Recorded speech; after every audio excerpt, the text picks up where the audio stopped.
Ceramic coating is fairly new technology to the detailing world. Over the last several years, they've been able to develop better and better products.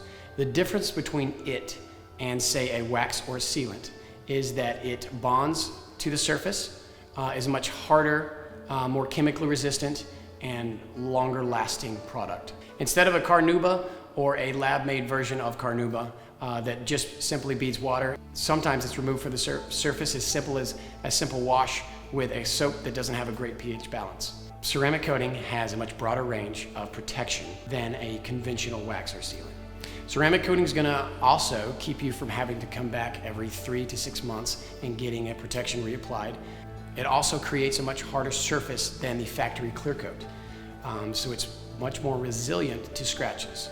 Ceramic coating could be applied to any substrate of the car, whether it be wheels, glass, and of course paint. We also offer interior coatings as well, fabric, leather, and vinyl. Some people have a PPF car, some people have a vinyl wrap car. We also have offerings for that. So some of the customers that give us calls here at Buff Guys, their first question is, will you work on my car? We've put ceramic coatings on Toyota Corollas. So if you want to protect your car with ceramic coating, we definitely have a package that will fit your needs and budget.